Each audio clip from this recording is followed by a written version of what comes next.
Oscar Clifton spent 38 years in prison for the 1975 murder of 14-year-old Donna Jo Richmond, but some in Tulare County where it happened have a different theory. Do you think your father was framed? Somebody who's harmed somebody isn't going to leave a trail to their front door, and they're not going to leave their invoice book perfectly placed underneath her bicycle. So yes. Why? I don't know. Maybe he was the perfect scapegoat. Part of the evidence that led to Clifton's conviction were a notebook of his found at one of the crime scenes and a trail of the victim's clothes reportedly found leading to his home. What would make Clifton a perfect scapegoat is a 1965 case in which he was convicted of attempted rape.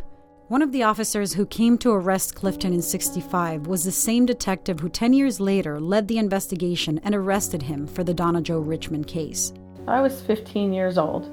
But what I recall when they walked into our house, they filled our living room. There was a lot of them. They yanked him around, and when they were putting those handcuffs on, I heard a man who I later was associated with Bob Byrne, because I was told that's who he was, say, "We didn't get you last time, we're going to get you this time." And I'd had no clue what it meant. Sergeant Byrd denies even being there. I never arrested him. You didn't arrest him? I didn't go out to arrest him, and I wasn't there when he was arrested. In '75? No. Our department went out and arrested him, but I wasn't there. In a police report written by Byrd himself and provided to us by the Tulare County District Attorney, he wrote that he did go to arrest Clifton at his home along with other officers, and also that he recalled Clifton from another case 10 years earlier. That would be the 1965 case. He also told me he knew Clifton personally from even before that. The 1965 case was not presented to the jury in the Richmond Murder case, so it didn't bear any weight on Clifton's conviction in 1976. But his family believes he was picked because of this prior case, so police would easily connect him to the Richmond murder. There is no physical evidence on Oscar Clifton that ties him to Donna Jo Richmond. There's no hair transfer. There's no blood on him. There's nothing that belongs to her. There's no fibers.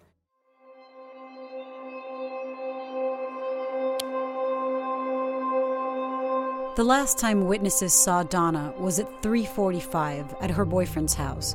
Detectives calculated it took her 25 minutes riding to get to where the bike was found, placing the abduction at around 4:10 in the afternoon. Both of Oscar's daughters testified that he walked into the house at 4:30 p.m. When he came in, I looked up at the clock that was over the fireplace, and it was still about 4:30. So he came in about between 4:25 and 4:30ish. If Donna was abducted at 4:10 and Oscar was home at 4:30, with driving times from the bike scene to where Donna's body was found to Clifton's home consuming 22 minutes, he could not have committed the crime in Exeter. But the prosecution played down the daughter's testimony, implying in questioning that they loved their father. Someone else said that Oscar got home even earlier, at 4:15, but worked on his truck outside before walking in. It was a teen who was living with the Cliftons at the time and who was arrested along with Oscar. His statements to police were that Oscar arrived at 4:15.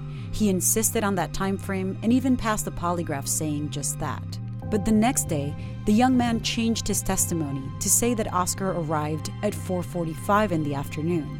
According to arrest records, at the time, he had a DUI hanging over his head and was being interrogated as a suspect of homicide along with Clifton.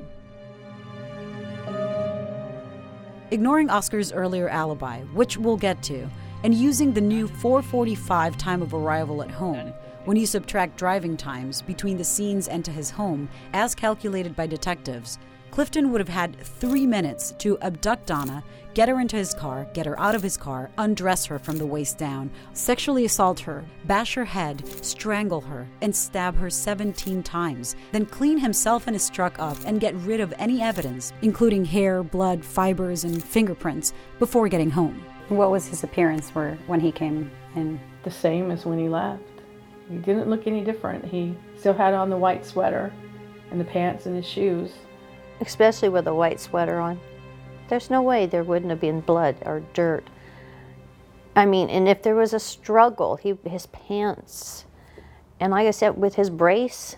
Clifton wore a leg brace, which limited his mobility. It would have been fairly easy for pretty much anybody to run from him. I ran from him. If I didn't do what I was supposed to, I knew he would be upset, and I could run from him, and he had a hard time running. He couldn't run. Yeah. And I never remember a moment without him having his brace on. Clifton's widow, who met and married him while he was in prison, remembers he wore it until the day he died. Well, he walked all the time, and he never really limped, but he didn't have the support of his knee if he didn't wear it. The prosecution claimed that a footprint found in the orchard near Donna's body matched a boot later found in Oscar's closet, but his defense said he couldn't wear that boot if he had the brace on. And according to his wife, he had no stability to commit such a violent crime without the brace. Oscar didn't wear cowboy boots that day. He very seldom wore them because, again, without the brace, his leg would bother him. Crime scene photos also show police officers themselves wearing cowboy boots right next to Donna's body. Besides the invoice book found next to Donna Joe's bicycle, according to the prosecution, something else placed Oscar in Exeter that afternoon. 2 women, one a teen, the other a young adult, in separate locations, both said a man in a white truck came up to them. In the first case, made obscene propositions, and in the other, exposed himself. In the trial, they both pointed at Clifton as the perpetrator. Current Tulare County Assistant DA David Alavezos is convinced of Clifton's guilt.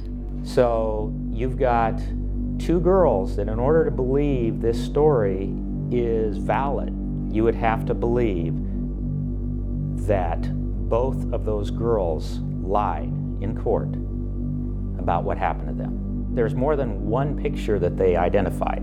Didn't they both see his mug photo on the paper or in person before they identified him? So you're saying they lied? No, I mean they. Well, that's the conclusion. They lied. Is that how it's done right now? If somebody sees a mugshot of a suspect and then is asked to pick them out of a witness lineup, is that proper? It will happen at times. In 2019, do you say that person is no longer a victim? Would the defense challenge that? I would imagine the defense would challenge it. It would be doubtful that it would be something that would prevent the evidence from being testified about. The first girl said the man made lewd comments to her in Woodlake at 3:30. Days later, she said it was between 2 and 3. Then a month later, changed the time to between 2:15 and 2:30. Her mom testified at trial that it happened between 3 and 3:15 at the latest. The theory of the prosecution is that from there, he went to expose himself to the other girl, and as he escaped that scene, found, kidnapped, and murdered Donna Joe. They could have been accosted by a completely different person. They could have even been accosted by the same offender. All we know is that Oscar Clifton was at Garden Street. Oscar's defense claimed he was working in construction at a house in Visalia at the time and couldn't have been up in Woodlake, 15 miles north, or in Exeter, 12 miles away. This was Bill Rose's house. Correct. Where Oscar Clifton was working. That's correct. And so, Oscar makes the little diagram here about how, this is lined up to the view. There, okay. Yeah. Clifton said that day he was working in construction at a house in Visalia. That afternoon, he said he noticed neighbors loading a freezer into some guy's truck. He remembered the neighbor saying, "It's about time he got here," when those people arrived. In trial, that neighbor testified to having made the comment, and that it all happened between 3:10 and 3:20 p.m., although he and the other people said they never noticed Clifton across the street. That's why the prosecution concluded he was never there. If, in fact, the freezer loading happened between 3:10 and 3:20, that conflicts with the victim of the lewd comments up in Woodlake. And Frank Thomas is a rock when it comes to his testimony. He never wavers. He always says it was between 3:10 and 3:20 p.m. So in order for Oscar Clifton standing over there to have heard that comment, Oscar Clifton was there between 3:10 and 3:20 p.m. Police reports show Clifton told officers when he first got arrested that he was with Bill Rose, the owner of the house, between 3 and 4. But Rose said that last time he saw Clifton was in the morning. That's something the prosecution drilled down, calling Clifton a liar.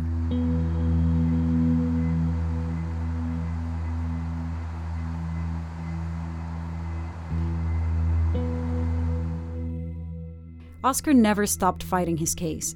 While in prison, he met a woman, they married, and remained together, with her visiting him almost every weekend until his death. Her neighbors and family don't know whom she married, so she wants to remain anonymous. Tell me about the appeals. I know he appealed several times. Many times, not several. He would get so discouraged. Why can't they see? He fought. If he got a denial, that night he was back typing, trying to submit another one and try to explain, that isn't the way it happened. In 1981, during one of his efforts to appeal, a tape Clifton didn't know existed surfaced. Back in '76, sheriff's deputies had interviewed Brent Trueblood, a boy who identified Oscar in a photo lineup as the man that he saw working at the Garden Street house while the freezer loading was happening. That could have been a strong alibi for Oscar, but the jury never heard that testimony. It didn't make it to trial. So what happened to Trueblood's testimony? I mean, he said he saw Oscar at that time. That could have absolved him. What happened to that? Criminal appeal procedure is based on the notion that your constitutional rights are violated. What that means is something had to happen at the trial which would have affected the jury's decision. And the judge heard the Trueblood statement and said, yes, this appears to be true. Did it affect the outcome of the jury? That's something that I've got more of a question about. I'm not going to grant your order. A second boy also said he saw Clifton and had spoken with him that day at Garden Street. His mother said he was questioned at home by police, but was never called in to testify, neither by the defense nor the prosecution. I asked Sergeant Bird about Trueblood, the boy who made statements to police. Do you know why that interview didn't make it to the trial? Never heard of it. You never heard of Trueblood? No. Or Johnny Gerber? No.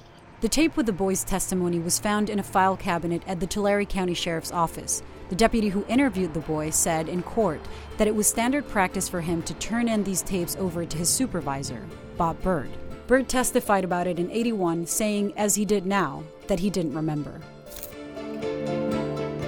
The jury never heard from the boys. Oscar never succeeded in appealing his conviction, and even though the Innocence Project took interest in his case while he was alive, they quickly realized there was no evidence they could test to help exonerate him.